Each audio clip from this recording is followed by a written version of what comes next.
ആഴിയിൻ ആഴങ്ങളിൽ ആഴിയിൻ ആഴങ്ങളിൽ. തിര അടങ്ങാത്ത തീരം. തീരത്തുനിന്നും നിരവധി പ്രതീക്ഷകളുമായി മത്സ്യബന്ധനത്തിന് പോകുന്ന മത്സ്യയാനങ്ങൾ. പ്രതീക്ഷകളുമായി പോകുമ്പോൾ പല അപകടങ്ങളും പല പ്രതിസന്ധികളും തരണം ചെയ്യേണ്ടി വരുന്ന നിമിഷങ്ങൾ. മത്സ്യത്തൊഴിലാളികളുടെ ജീവിതത്തിലൂടെയുള്ള യാത്ര. ആഴിയിൻ ആഴങ്ങളിൽ. ഇത് നിവാർത്ത് ചിറയൻകീഴ് പഞ്ചായത്തിലെ താഴമ്പള്ളി സ്വദേശിയാണ്. വളരെ ചെറുപ്രായത്തിൽ തന്നെ മത്സ്യബന്ധനം തൊഴിലായി സ്വീകരിച്ച ഇദ്ദേഹം നിരവധി അനുഭവങ്ങൾക്ക് ഉടമയാണ്. കടലിലും കരയിലും നിരവധി ആത്മീയ അനുഭവങ്ങളാണ് ഇദ്ദേഹത്തിന് ഉണ്ടായിട്ടുള്ളത്. രോഗാവസ്ഥയിലാണെങ്കിലും ഇദ്ദേഹം ഇന്നും കടലിൽ പോകുവാൻ ആഗ്രഹിക്കുന്നു. ആഴിയിൻ ആഴങ്ങളിലൂടെ മനസ്സ് തുറക്കുന്നു നിവാർത്ത്. എല്ലാവർക്കും എൻ്റെ നമസ്കാരം. എൻ്റെ പേര് നിവാർത്ത്. ഞാൻ താഴമ്പള്ളി സ്വദേശിയാണ്. നമ്മളെ വീട്ടിൽ വലിയ ബുദ്ധിമുട്ടൊക്കെ ആയിരുന്നു അന്ന് കഴിയാനൊക്കെ. അപ്പോൾ അപ്പൻ്റെ കൂടെ ജോലിക്കാണ് പോകുന്നത്. ജോലിക്ക് പോയി തുടങ്ങി കുറച്ച് ഒരു 10-15 വയസ്സ് വരെ കായലിലാണ് പണി ചെയ്തത്. കായലിൽ പണി ചെയ്ത് വലിയ ഗുണങ്ങളൊന്നുമില്ല. പിന്നെ അപ്പനായിട്ട് കടലിൽ പോയാണ് പിന്നെ ജീവിതം അങ്ങോട്ട് മുമ്പോട്ട് പോയത്. അങ്ങനെ ഞങ്ങൾ പഠിത്തമെന്ന് പറഞ്ഞൊന്നുമില്ല. ഞാൻ 1-ാം ക്ലാസ് വരെ പോയിട്ടുള്ളൂ. പിന്നെ ഞാൻ ഈ കിടക്കുന്ന തുണ്ട് പേപ്പറൊക്കെ എടുത്ത് വായിച്ച് അത് ആയെന്നും റായെന്നും പായെന്നും മായെന്നും ഇതൊക്കെ വായിച്ച് ഞാൻ വായിക്കാൻ പഠിച്ച്. പിന്നെ കുറച്ച് നാളുകളൊക്കെ കഴിഞ്ഞപ്പോൾ എനിക്ക് തോന്നി വായിക്കാൻ അറിയാമെങ്കിൽ എന്തുകൊണ്ട് എഴുതാൻ അറിഞ്ഞുകൂടാ. അങ്ങനെ ഞാൻ എഴുതാൻ പഠിച്ച് കിടന്നപ്പോൾ പിന്നെ അപ്പൻ പണി മതിയാക്കിയപ്പോൾ ഞങ്ങളാണ് പണിക്ക് പോണത് മക്കൾ.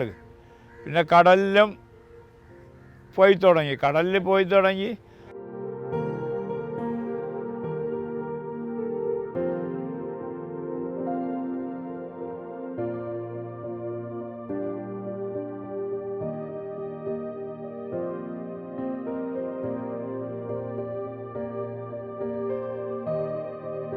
നമ്മൾ വീട്ടിൽ വണക്കവും പ്രാർത്ഥനയൊക്കെ എല്ലാം ഉണ്ട്. പള്ളിയിൽ പോയി ഞായറാഴ്ച ദിവസം എന്നും എല്ലാ ആഴ്ചയിലും പള്ളിയിൽ പോകും.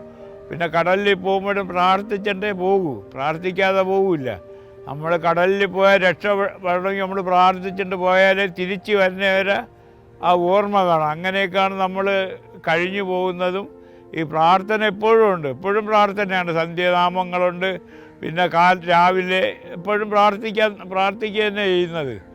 അപ്പോൾ ഒരുപാട് ആൾക്കാരൊക്കെ കാണും ഈ കൂട്ടത്തിൽ പണിക്ക് വരുമ്പോൾ. അപ്പോൾ അവരായിട്ടൊക്കെ പ്രാർത്ഥിച്ചും ഇതെല്ലാം ആണ് കഴിഞ്ഞു പോകുന്നത്. എൻ്റെ വിശ്വാസം എന്ന് പറഞ്ഞാൽ ദൈവം ഉണ്ടെന്നുള്ളൊരു വിചാരം എപ്പോഴും മനുഷ്യൻ്റെ ഹൃദയത്തിൽ വേണം. അല്ലാതെ എൻ്റെ വയറ് മുട്ടാൻ മാത്രം ദൈവത്തെ വിളിച്ചാൽ പോരാ. ദൈവം എന്നുള്ളൊരു നാമം എപ്പോഴും വേണം. നമ്മൾ പ്രാർത്ഥിക്കണം, വീട്ടിൽ കിടക്കുമ്പോൾ പ്രാർത്ഥിക്കണം, എഴുന്നേൽക്കുമ്പോൾ പ്രാർത്ഥിക്കണം. അങ്ങനെയാണ് ഒരു ഭക്തനാവണമെങ്കിൽ അങ്ങനെ ചെയ്താലേ പറ്റൂ. അല്ലാതെ വേറെ ഒന്നും വിചാരിച്ചിട്ടൊരു കാര്യമില്ല. ദൈവം എന്നുള്ളൊരു നാമം എപ്പോഴും വേണം നമ്മുടെ ഹൃദയത്തിൽ. അപ്പോൾ അതുകൊണ്ടാണ് നമ്മൾ വളർന്നു പോകുന്നത്. നമ്മൾ കടലിൽ പോകുമ്പോൾ തന്നെ ദൈവത്തെ വിളിച്ചിട്ടാണ് വേണം നമ്മൾ പോണ വഴിക്ക് തന്നെ തിരികെ വരണം എന്നുള്ള ഒരു വിശ്വാസത്തിലാണ് പോകുന്നത്. അതുകൊണ്ട് നമ്മൾക്ക് ഇതുവരെ ഒന്നും സംഭവിച്ചിട്ടില്ല. എപ്പോഴും പണിക്ക് പോകും. ഏത് കാറ്റും കടലിൽ നിന്നാലും പണിക്ക് പോകും. അതേപോലെ നമ്മൾ തിരികെ വരും. അപ്പോൾ അത് ദൈവത്തിൻ്റെ ഒരു ശക്തിയാണ്, അല്ലാതെ നമ്മളെ ചുണയൊന്നുമല്ല അത്.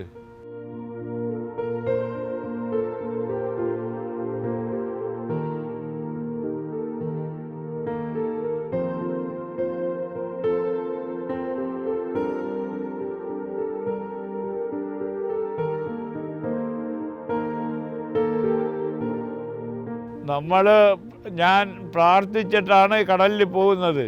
പോയി കാറ്റായിരുന്നാലും മഴയായിരുന്നാലും അതെല്ലാം സഹിച്ചവിടെ കിടന്നിട്ട് ഈ പ്ലാസ്റ്റിക്കെല്ലാം മൂടിക്കിടക്കും. അത് കിടന്നിട്ടാണ് പിന്നെ നേരം വെളുക്കുമ്പോഴാണ് തിരികെ വരുന്നത്, ഒരു അപകടവും ഇല്ലാതെ. അപ്പോൾ നമ്മൾ ദൈവമേ നമ്മളെ രക്ഷിക്കണേ എന്ന് പറഞ്ഞ് നമ്മൾ പ്രാർത്ഥിക്കും. രാവിലെ ഒരു 4 മണിക്ക്, വെളുപ്പാങ്കാലത്ത് 4 മണിക്ക് നമ്മളന്ന് പണിക്ക് പോയപ്പോൾ കാറ്റ് ചെറുതായിട്ട് വീശുന്നതായിട്ട് അറിയാം. അങ്ങനെ നമ്മൾ തോനെ പടിഞ്ഞാറോട്ട് പോയില്ല. നേരം നല്ലോണം വെളുത്ത് 5-5:30 ആയപ്പോൾ കാറ്റ് ഭയങ്കരമായിട്ട് വരണം. അപ്പോൾ നമുക്ക് മനസ്സിലായി ഇതെന്തോ അപകടം സംഭവിക്കാനാണ്. അപ്പോൾ നമുക്ക് സുനാമി എന്നുള്ള അറിഞ്ഞുകൂടായിരുന്നു. ഒടുക്കം നമ്മൾ കര വന്ന് കിടന്നൊരു 10 മണിയോടെ ആയപ്പോഴാണ് സുനാമി അങ്ങ് ഭയങ്കര ഇതായിട്ട് പോകുന്നത്. ഇത് മാത്രം നമ്മൾ കണ്ടല്ല. ആദ്യമൊക്കെ ഇതിൻ്റെ ശാഖയൊന്നും ഇല്ലായിരുന്നു. ഇത് പെട്ടെന്ന് ഉണ്ടായതാണ്. നമ്മൾ ആ സമയത്ത് പൊഴിയുടെ അകത്ത് കയറിയാണ്. അപ്പോഴാണ് ഇത് വരണം. അങ്ങനെ നമ്മൾ പ്രാർത്ഥിച്ച് ദൈവമേ ഞങ്ങളെ രക്ഷിക്കണേന്നും പറഞ്ഞ് നമ്മൾ കിടന്ന് വിളിച്ചു ഭയങ്കര ഓളായിട്ടാണ് പോകുന്നത്. കാണാനൊന്നും പറ്റൂല. കടൽ ഇളകി അങ്ങ് മറിഞ്ഞ് നമ്മളെല്ലാവരും വീടിൻ്റെ അടുത്ത് പേടിച്ചൊക്കെയാണ് ഇരുന്നത്. ഇത് പെട്ടെന്ന് ഉണ്ടായതല്ലേ. അപ്പോൾ അതുകൊണ്ട് നമുക്കിതെന്താണെന്ന് അറിഞ്ഞുകൂടായിരുന്നു. അങ്ങനെ കുറേ സമയങ്ങൾ ഒരു ദിവസം മൊത്തം പ്രാർത്ഥിച്ചിട്ടൊക്കെയാണ് ഇരുന്നത്. നമ്മളെ രക്ഷിക്കണേ ദൈവമേ നമ്മളെ രക്ഷിക്കണേ എന്നും പറഞ്ഞാണ് ഇരുന്നത്. നമ്മൾ മത്സ്യം പിടിക്കാൻ പോകും. അപ്പോൾ നമുക്കറിയാം ഒരു മാസത്തിൽ വരുന്ന കാറ്റും കോളും. ഒരു മാസത്തിൽ കാറ്റും കോളും വരണമെന്ന് വെച്ചാൽ അത് നമുക്ക് എപ്പോഴും ഓർമ്മയുണ്ട്. ഈ വാവ് വരുന്ന സമയത്താണ് ഈ കോള് വരുന്നത്. അതിപ്പോൾ കാലാവസ്ഥ നിരീക്ഷകർ പറയുമ്പോൾ ചിലപ്പോൾ അവർ സംഭവിക്കും. അല്ലാതെ അത് മറുകഴിഞ്ഞാണ് പിന്നെ വരുന്നത്. അപ്പോൾ അതുകൊണ്ട് ഈ വാവിനും ഇതിനൊക്കെയാണ് ഈ കോള് ഭയങ്കരമായിട്ട് വരുന്നത്. ഇപ്പം ഇനി ഈ കോള് കാണും. പിന്നെ ഇപ്പോൾ ഈ കാലവർഷം തുടങ്ങിക്കൊണ്ടാണ് ഇപ്പോൾ ഈ സമയത്ത് കോള് വന്നത്. പിന്നെ ഇത് മാറാൻ 3-4 മാസങ്ങളാവും. അപ്പോൾ നമ്മളങ്ങനെ പ്രാർത്ഥിച്ചിട്ടിരിക്കും ഇത് വരണ്ട എന്ന് പറഞ്ഞു. എന്നാലും പറ്റില്ല. ഇത് സ്വാഭാവികമായിട്ട് വരുന്നതാണ്. ഇത് ആരെയും കൊണ്ട് പിടിച്ചു നിർത്താൻ പറ്റൂല. ഈ വരുന്ന കാറ്റിനെയും മഴയിനെ ആരെയും കൊണ്ട് പിടിച്ചു നിർത്താൻ പറ്റൂല. അപ്പോൾ അങ്ങനെയുള്ളൊരു ജീവിതമാണ് മത്സ്യത്തൊഴിലാളിക്കത്. ഇത് ഇനി അങ്ങോട്ട് കാലവർഷമാണ്. ഈ കാലവർഷം തുടങ്ങുമ്പോഴാണ് ഈ കോള് വരുന്നത്. ഇത് പ്രകൃതിയാല വരുന്നത്. ആരെയും കൊണ്ട് സാധിക്കില്ല ഇത് തടയാൻ. ആ പ്രകൃതി അത് സംഭവിച്ചിട്ടേ മാറൂ. ഇത് നമ്മളിപ്പോൾ പള്ളിയിൽ പോയി പ്രാർത്ഥിക്കും. അവിടെ നിന്നൊന്ന് വീട്ടിലും പ്രാർത്ഥിക്കും. നമ്മൾക്ക് കടലിൽ പോയി എന്താണ് സംഭവിക്കുമെന്ന് ആർക്കും അറിയാൻ പറ്റില്ല. അങ്ങനെയുള്ള കാലാവസ്ഥകളാണ് വരണത്. അപ്പോൾ നമ്മൾ പ്രാർത്ഥിക്കും. നമ്മൾ പോണ വഴിക്ക് നമ്മൾ തിരിച്ച് വരുമ്പോഴും അതേപോലെ വരണമെന്ന് നമ്മൾ ഒരുപാട് പ്രാർത്ഥിക്കും. അല്ലാതെ ഈ മഴയ്ക്ക് ഇപ്പോൾ നമ്മളെ കൊണ്ട് ചിലപ്പോൾ ഒരാളിനെ രക്ഷപ്പെടുത്താൻ അടുത്തെങ്കിൽ കഴിയും. പകൽ രാത്രിയെങ്കിൽ ആരെയും രക്ഷപ്പെടുത്താൻ പറ്റൂല. ഒഴുക്കിനങ്ങ് ഒഴുകി പോവും. അങ്ങനെയുള്ള പണികളാണ് നമ്മൾ ചെയ്തത്.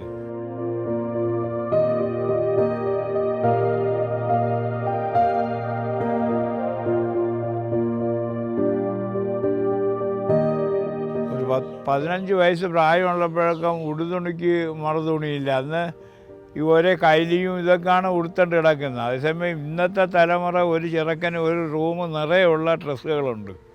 അന്ന് അത്ര ദാരിദ്ര്യമൊക്കെ ആയിരുന്നു ഇവിടെ.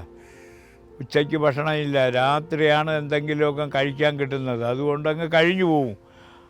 ഇന്നത്തെ കാലാവസ്ഥയിൽ ഒരുപാട് സാധനങ്ങൾ ഇഷ്ടം പോലെ ഉണ്ട്. കാശില്ലാത്തവരെങ്കിലും ഉള്ളു. അന്ന് കാശുമില്ല, ഈ സാധനവുമില്ല. ഒരു വള്ളി നിക്കറാണ് അന്ന് ഇടുന്ന.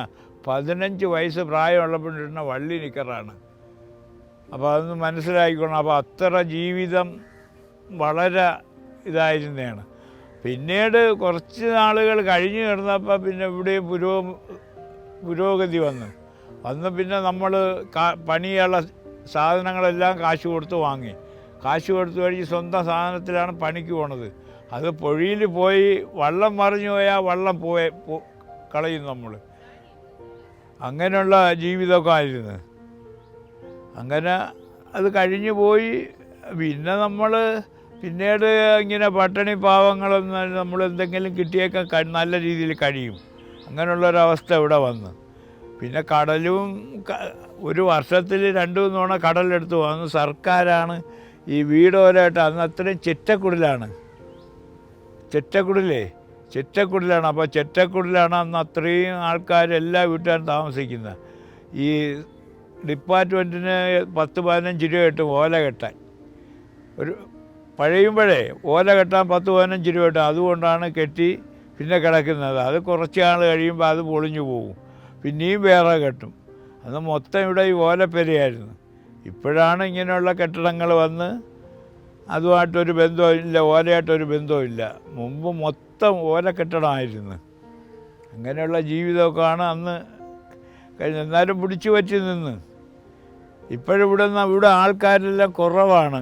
പിന്നെ നമ്മൾ സ്വന്തമായിട്ട് കാശൊക്കെ ഉണ്ടായിരുന്നപ്പോൾ വലയും വള്ളമൊക്കെ നമ്മളിട്ട് പിന്നെ ആൾക്കാരായിട്ട് പണി ചെയ്ത് അങ്ങനെ പോയി കുറച്ച് നാൾ കഴിഞ്ഞപ്പോൾ ഇപ്പം ഈ അടുത്ത കാലം മുതലാണ് നമ്മളവിടെ ആ പണിയൊന്നും ഇല്ലാത്തത്. പണി ചെയ്യാൻ സ്ഥലമില്ല. ഇവിടെ കല്ല് കൊണ്ടിട്ടേ പടിഞ്ഞാറെ കല്ല് കൊണ്ടിട്ടപ്പോൾ പണി ചെയ്യാൻ സ്ഥലമില്ല. അങ്ങനെയാണ് ഈ വലിയ വള്ളങ്ങൾ 1 കോടി 1.5 കോടി രൂപ കൊടുത്ത് വാങ്ങിയത്. അത് ഒരുപാട് കടം പേടിച്ചൊക്കെയാണ് എല്ലാവരും ഇട്ടത്. വലിയ ദാരിദ്ര്യത്തിൽ ഇപ്പോൾ കഴിയുകയാണ്.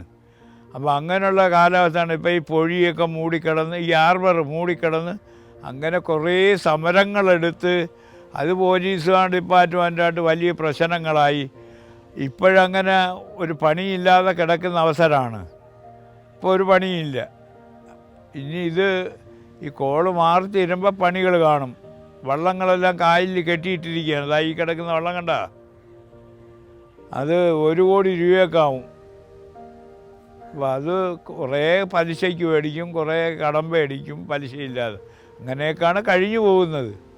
പിന്നെ ഇവിടുത്തെ ജോലിയൊക്കെ അവസാനം നമ്മൾ ചെയ്ത് വന്നപ്പോൾ കുറേ പ്രായം ചെന്നപ്പോൾ മടുത്ത്. പിന്നെ ഒരു 82 ഇവിടെ ഗൾഫിൽ പോയി. അവിടെ ചെന്നപ്പോഴും ഇതേപോലെ മീൻ പിടിക്കാൻ തന്നെ പോകണം, വേറെ പണിയൊന്നും കിട്ടാനില്ല. അവിടെയും പോയി ഒരുപാട് കഷ്ടപ്പെട്ട് വലിയ ഗുണങ്ങളൊന്നും ഉണ്ടായില്ല. നമുക്ക് ആവശ്യത്തിനുള്ള ചിലവിനുള്ള കാശുകളെ കിട്ടൂ. അങ്ങനെ അവിടെ ഒരു 4-5 വർഷം നിന്നിട്ട് പിന്നെ തിരിച്ചതും കളഞ്ഞുകൊണ്ട് വന്നു. അവിടെയും നമ്മൾ പ്രാർത്ഥിച്ചിട്ട് തന്നെയാണ്. നമ്മളോട് അറബികളാരും വരില്ല. നമ്മളിവിടെ മലയാളി തന്നെ പണിക്ക് പോണത്. അവിടെ പോകുമ്പോൾ ഇവിടെ തന്നൊക്കെയുള്ള വലകൾ തന്നെ അവിടെയും ഇട്ടിരിക്കുന്നത്. അവിടെയും ഇതേപോലത്തെ മീൻ പിടുത്തം തന്നെ.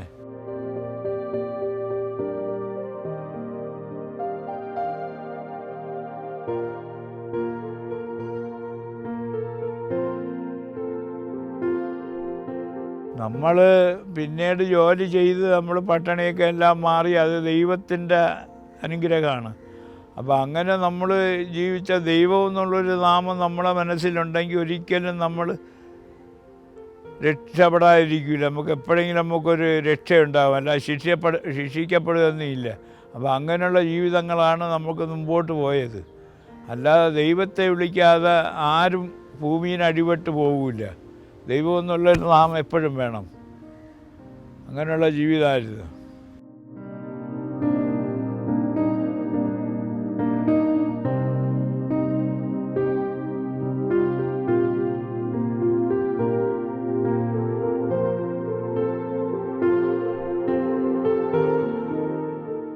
കല്യാണം ഒരു 32-33 വയസ്സിലായിരുന്നു കല്യാണം എൻ്റെ. ഇപ്പോഴും വയസ്സ് 71 ആവാറായി. അപ്പോൾ അങ്ങനെ നമ്മൾ കല്യാണം കഴിച്ചിരുന്നപ്പോഴും ആദ്യത്തിനെക്കാട്ട് നല്ല സ്വരൂപിച്ചുള്ള ജീവിതം തന്നെ, അല്ലാതെ അതിൽ പിണക്ക് ഇതൊന്നുമില്ല. നല്ല രീതിയിൽ തന്നെ. ഇന്നിപ്പോൾ 39 വർഷമായി കല്യാണം കഴിഞ്ഞിട്ടേ. അപ്പം നല്ല രീതിയിൽ തന്നെ ജീവിതം കാഴ്ചവെക്കുന്നത്. നമ്മളെ വൈബിന് അങ്ങനെ ഒന്നും ഇല്ലായിരുന്നു. പോകുമ്പോഴൊക്കെ പ്രാർത്ഥിച്ച് നല്ല സന്തോഷത്തിൽ തന്നെ പോണണക്ക് വരണമെന്നും പറഞ്ഞ് അവർ പ്രാർത്ഥിക്കും. അതേപോലെ നമ്മളും എല്ലാവരും അതേപോലെ തിരികെ വരും. അങ്ങനെയുള്ള ഇതായിരുന്നു. അല്ല അതിലൊരു കുഴപ്പവുമില്ല. കടലിൽ പോക്ക് മതിയാക്കിയിട്ട് 1 വർഷം കഴിഞ്ഞ്. അപ്പം അതുകൊണ്ട് ചില സമയത്ത് ഒത്തിരി ബുദ്ധിമുട്ടുകൾ കാണും, അല്ലാതെ വേറെ കുഴപ്പമൊന്നുമില്ല. പിന്നെ അതിൻ്റെ ഇടയ്ക്ക് എനിക്ക് ഈ അറ്റാക്കെല്ലാം വന്ന് അത് കൊണ്ടാണ് പണി ചെയ്യാൻ ഒക്കാത്തത്. ഒരു 3 അറ്റാക്ക് വന്നു. അതിൽ രക്ഷപ്പെട്ട്. പിന്നെ അതിന് മാസം തോറും ഗുളിക അത് മുടക്കാൻ പാടില്ല. ഗുളിക മുടക്കിയാൽ പോയി. അപ്പം അങ്ങനെയുള്ള ജീവിതമാണ്. ഇപ്പോഴും ഒത്തിരി ബുദ്ധിമുട്ടുണ്ട്. പള്ളികളിൽ ഇപ്പോഴും നമ്മൾ പോക്ക് മുടക്കും. ബാക്കിയുള്ള എല്ലാവരും, കുടുംബത്തുള്ള എല്ലാവരും പോകും. നമ്മൾ പോകാത്ത കാര്യം, നമ്മൾ ഇപ്പോൾ പള്ളിയിൽ പോകണമെങ്കിൽ ഒരു വണ്ടി പിടിച്ച് പോയാൽ 400 രൂപ വേണം. പോയിട്ട് തിരികെ വരാനേ, വള്ളത്തിൽ കയറാനും നമുക്ക് കാലിനൊക്കെ വലിയ ബുദ്ധിമുട്ടാണ്. അപ്പോൾ പള്ളികളിൽ പോയി പ്രാർത്ഥിക്കും. നമ്മൾ ഇവിടെ അടുത്ത് ഉണ്ട്, ഒരു കുരിശടിയുണ്ട്, അവിടെ പോയൊക്കെ പ്രാർത്ഥിക്കും. അല്ല, പ്രാർത്ഥനയ്ക്കൊരു കുഴപ്പമില്ല. പിന്നെ വീട്ടിലുള്ളവരായിട്ട് എപ്പോഴും കൂട്ടപ്രാർത്ഥനയൊക്കെ ഉണ്ട്. അതൊക്കെ എല്ലാം നല്ല രീതിയിൽ തന്നെ പോകുന്നത്. ബൈബിളൊന്നും വായിക്കാറില്ല. പിന്നെ ദൈവം ഒരുപാട് പുണ്യാളന്മാരും പുണ്യവതികളും ഉണ്ട്. അവരാണ് ഒരുപാട് അത്ഭുതങ്ങൾ സൃഷ്ടിക്കുന്നത്. ചിലപ്പോൾ രോഗത്തിൽ കിടക്കുന്നവർക്ക് രോഗശാന്തി കൊടുക്കും. അല്ല, ദൈവം എന്ന് പറഞ്ഞാൽ ദൈവം നമ്മളെ തന്തയും തള്ളേനെയും കഴിഞ്ഞേ മറ്റൊരു ദൈവമുള്ളൂ. നമ്മളെ തന്തയും തള്ളയാണ് ഏറ്റവും വലിയ ദൈവം. ആ ദൈവത്തെ കഴിഞ്ഞ് കാണപ്പെടാത്താണ് പിന്നെ നമ്മൾ പറയുന്ന ദൈവം. ആ ദൈവത്തെ നമുക്ക് കാണപ്പെടാൻ പറ്റില്ല. നമ്മളെ ദൈവം എന്ന് പറഞ്ഞാൽ നമ്മളെ തന്തയും തള്ളയാണ് ഏറ്റവും വലുത്. പിന്നെ അതിൽ കുറേ പുണ്യാളന്മാരും പുണ്യവതികളും അവർക്ക് ചില അത്ഭുതങ്ങൾ കിട്ടും. അല്ല, ദൈവം ഉണ്ട് എന്ന് നമ്മളൊരു വിശ്വാസമാണ് എപ്പോഴും. ദൈവം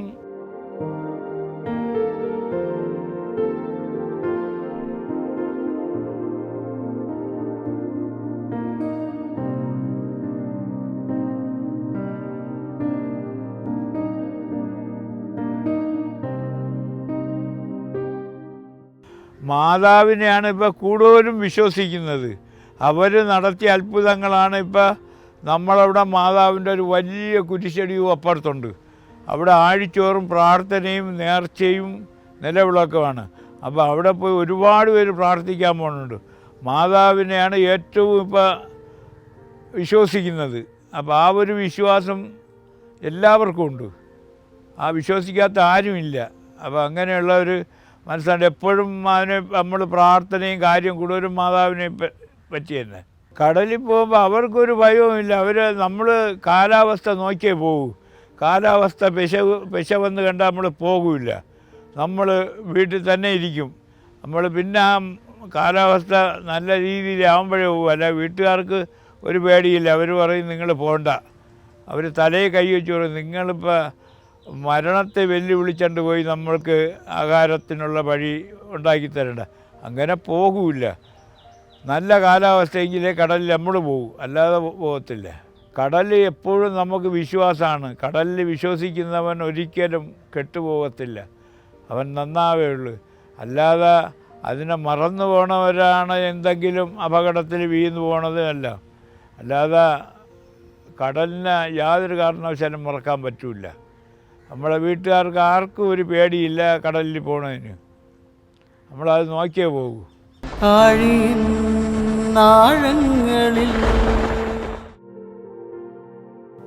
നിവാർദിന്റെ സഹധർമ്മിണി മെർലിൻ നിവാർദ് കടലിൽ പോകുമ്പോഴുള്ള നിമിഷങ്ങൾ ഓർത്തെടുക്കുകയാണ്.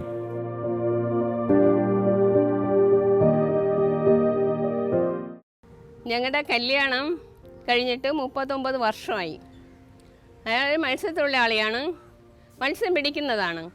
എന്നെ കല്യാണം കഴിച്ചത് ഇഷ്ടപ്പെട്ട് കല്യാണം കഴിച്ചതാണ് കേട്ടാ. എന്നാൽ കല്യാണം കഴിച്ചപ്പോൾ 1 രൂപ പോലും സ്ത്രീധനം വാങ്ങിച്ചില്ല, ഒരു പണിയുടെ പൊന്നോ ഒന്നും വാങ്ങാതെയാണ് എന്നെ കല്യാണം കഴിച്ചത്. കല്യാണം കഴിച്ച് ഇത്രയും ഈ 39 വർഷം വരെ എന്നെ നല്ല രീതിയിലാണ് നോക്കുന്നത്. അങ്ങനെ ഒരു ഒരു വാക്കോ അങ്ങനെ വഴക്കോ അങ്ങനെ പ്രശ്നമൊന്നും ഞങ്ങൾ തമ്മിലില്ല. എല്ലാം പ്രാർത്ഥന. അതിന് ഒത്തിരിയും കഷ്ടപ്പെട്ടാണ് ജീവിച്ചത്. കായലിൽ പോവും, കടലിൽ പോവും. ഞങ്ങൾക്ക് 2 മക്കളുണ്ട്. 2 പേരെയും പഠിപ്പിച്ച് എന്നുവെച്ചാൽ എൻ്റെ അച്ഛൻ പറഞ്ഞ് എനിക്ക് വിദ്യാഭ്യാസം ഇല്ലെങ്കിലും എൻ്റെ മക്കൾക്ക് വിദ്യാഭ്യാസം കൊടുക്കണം. എൻ്റെ മോളെ ഡിഗ്രി വരെ പഠിപ്പിച്ച് ലിറ്ററേച്ചർ എടുത്താണ് അവൾ പാസ്സായത്. ആ മോനെ +2 വരെ പഠിപ്പിച്ച്. എത്രയും കഷ്ടപ്പെട്ടവരേക്ക് കഷ്ടപ്പെട്ടാണ് പഠിപ്പിച്ചത്. അപ്പോൾ എൻ്റെ കൂടെ എൻ്റെ അപ്പൻ്റെ അമ്മയും അനുജനും ഉണ്ടായിരുന്നു. അവർക്ക് സുഖമില്ലാത്തവരായിരുന്നു. ഞാൻ അവരെയാണ് ശുശ്രൂഷിക്കുന്നത്. അത്രയും ഞാൻ നോക്കിയതിൻ്റെ ഒരു ഫലമാണ് മാതാവ് എന്നെ ഇത്രയും രക്ഷിച്ചതെന്നാണ് എൻ്റെ വിശ്വാസം. എന്ന് വെച്ചാൽ അവരുടെ രോഗിയായിരുന്ന അവരെ ശുശ്രൂഷിച്ചതിൻ്റെ ഫലമാണ് ഇന്ന് ഞാൻ പട്ടണിയിലെ എൻ്റെ അച്ഛന് അസുഖം വന്നിട്ടും ഞങ്ങൾ നല്ല രീതിയിൽ ഇന്ന് കഴിയുന്നത്. അന്നൊക്കെ കടലിൽ പോണ സമയത്ത് ചില സമയത്ത് ഒന്നും കിട്ടാതെ വരും, ചില സമയത്ത് കിട്ടും. പോകുമ്പോഴൊക്കെ നമുക്ക് ഒത്തിരി പ്രയാസമുണ്ടെന്ന് വെച്ചാൽ ഇത്രയും കടലിനോട് മല്ലടിക്കാൻ പോകുന്നതല്ലേ. തിരിച്ച് വരുന്നവരും ഒരു ടെൻഷൻ തന്നെ. എന്നാലും പോയി മാതാവിൻ്റെ മുമ്പ് ഇരുന്ന് പ്രാർത്ഥിക്കുമ്പോൾ ആ ടെൻഷൻ മാറും. കർത്താവ് ഇങ്ങനെ പറയുന്ന കണക്ക് തോന്നും, ഒരബദ്ധം കൂടാതെ നിങ്ങളുടെ ഭവനത്തിൽ തിരിച്ചെത്തും എന്നുള്ളൊരു വിശ്വാസത്തിൽ നമ്മളിരിക്കും. എന്തെങ്കിലുമൊക്കെ അന്ന് പോയി എന്തെങ്കിലും കിട്ടാതെയൊന്നും വരത്തില്ല. ഞങ്ങൾ പ്രാർത്ഥിച്ച കിട്ടിയ അതുകൊണ്ടാണ് ഞങ്ങളുടെ ജീവിതമായിരുന്നത്. ആ ഒരു വരുമാനം കൊണ്ട് തന്നെ എല്ലാ കാര്യവും നടന്നതും എല്ലാം. ഇന്ന് നമ്മൾ ഇപ്പോൾ പോയത് വരെ ആ ഒരു വരുമാനം കൊണ്ട് തന്നെ ഞങ്ങൾ ജീവിച്ചത്, അല്ലാതെ വേറൊരു വരുമാനവും ഇല്ലായിരുന്നു. ആ ഒരു കഷ്ടപ്പാടിൽ തന്നെ ജീവിച്ചത്. ഈ സുനാമി ദിവസം കടലിൽ പോയി കഴിഞ്ഞപ്പോഴാണ് ഈ പൊഴിയിൽ പണിക്ക് പോയി കഴിഞ്ഞപ്പോഴാണ് ഈ കടലിൻ്റെ ഇത് കണ്ട് നമ്മളെല്ലാം പേടിച്ചു പോയി. അപ്പോഴൊന്നും നമുക്ക് സുനാമി എന്നൊന്നും അറിയത്തില്ലായിരുന്നു, സുനാമിയാണ് വരുന്നതെന്ന് അറിയത്തില്ലായിരുന്നു. ഈ കടൽക്ഷോഭം എന്നാണ് ആദ്യം പ്രതീക്ഷിച്ചത്. ഉടക്കം വാർത്തകളിൽ വന്ന് സുനാമിയാണെന്ന്. നമ്മുടെ ഈ ദേശത്താണെങ്കിൽ സുനാമി ഒന്ന് കടലിന് ഇങ്ങോട്ട് കയറിയില്ല. ആ സുനാമി പൊഴിയുടെ അകത്തൂടെ കയറി കായലിൽ കൂടെയാണ് വന്ന് വെള്ളം പെരുകിയത്. ആ സമയത്ത് ഉണ്ടായിരുന്ന വള്ളങ്ങളെല്ലാം അങ്ങോട്ട് വലിച്ചെടുത്തുകൊണ്ട് പോയി. അന്ന് നമ്മൾ മാതാവിനോട് പ്രാർത്ഥിച്ചതിൻ്റെ ഫലമായിട്ട് അവരാരും ഒരു ആപത്തും കൂടാതെയൊക്കെ എല്ലാവരും വീടുകളിലെത്തി. പിന്നെ ആ ഒരാഴ്ച വരെ ജോലിക്കൊന്നും പോയില്ലാരും. സുനാമിയുടെ ഇത് വെച്ച് ജോലിക്കൊന്നും പോയില്ല. നമ്മളിവിടെ നിന്ന് ഈ സ്ഥലത്തിന് നമ്മളെ മാറ്റി അപ്പുറത്താണ് കൊണ്ടുപോയത്. കടലിൽ പോകുന്ന സമയത്ത് നമ്മൾ നമ്മുടെ കുടുംബനാഥന് വേണ്ടി പ്രാർത്ഥിക്കും. കുടുംബനാഥന് വേണ്ടി മാത്രമല്ല, കടലിൽ പോകുന്ന എല്ലാ തൊഴിലാളികൾക്കും വേണ്ടി പ്രാർത്ഥിക്കും. യേശുവേ, ഈ കടലിൽ പോകുന്ന എല്ലാ തൊഴിലാളികളെയും കാത്ത് സംരക്ഷിക്കണം, അങ്ങയുടെ ഉള്ളം കയ്യിൽ കാത്തുകൊള്ളണം. എന്തെന്ന് വെച്ചാൽ എല്ലാവരും അന്നുള്ള ആഹാരത്തിന് വേണ്ടി അധ്വാനിക്കാനാണ് പോണത്. ഈ കാറ്റും കോളവും വരുമ്പോൾ ഞങ്ങൾ കടൽ നോക്കിയാണ് പ്രാർത്ഥിക്കുന്നത്. മാതാവേ, അമ്മയുടെ മകനോട് പ്രാർത്ഥിക്കണേ, ഞങ്ങൾക്ക് വേണ്ടി മാധ്യസ്ഥം വഹിക്കണം. എന്ന് വെച്ചാൽ ഈ കടലിൽ കിടക്കുന്ന എല്ലാ മക്കളെയും കാത്ത് സംരക്ഷിക്കാൻ വേണ്ടി, സംരക്ഷിച്ച് തിരിച്ച് ഞങ്ങളുടെ ഭവനത്തിൽ കൊണ്ട് എത്തിക്കണമെന്ന്. അതേ കണക്ക് ഒരാപത്തും കൂടാതെ തിരിച്ച് തന്നെ ഞങ്ങളുടെ ഭവനത്തിൽ കൊണ്ട് എത്തിക്കും. ആ ഒരു വിശ്വാസം ഇന്നും നമുക്കുണ്ട്. നമ്മൾ സന്ധ്യാപ്രാർത്ഥന നമ്മൾ കുടുംബനാഥനുമായിട്ട് ഇരുന്നതിനെ പ്രാർത്ഥിക്കുന്നതും എല്ലാം. പിന്നെ നൊവേനകൾ പഠിക്കും, പിന്നെ മാതാവിൻ്റെ കുരിശടി പോവും, പ്രാർത്ഥിക്കും. അങ്ങനെ ഒരു പ്രാർത്ഥനയ്ക്കൊന്നും ഇവിടെ ഈ താഴമ്പള്ളി ഇടവകയിലാണെങ്കിൽ പ്രാർത്ഥനയ്ക്കൊന്നും പുറന്നോട്ടല്ല. എല്ലാ വീടുകളിലും കുടുംബ പ്രാർത്ഥനയെ കൊണ്ട്. പിന്നെ ഇപ്പോൾ ഉള്ള പിള്ളേർ ഈ മൊബൈലും കാര്യവും വന്നപ്പോൾ അവരൊക്കെ അവരെ ഇഷ്ടത്തിന്, അല്ലാതെ മുതിർന്നവരെല്ലാം പ്രാർത്ഥന തന്നെ ഇപ്പോഴും പ്രാർത്ഥിക്കും. പ്രാർത്ഥനയൊന്നും ആരും മുടങ്ങത്തില്ല.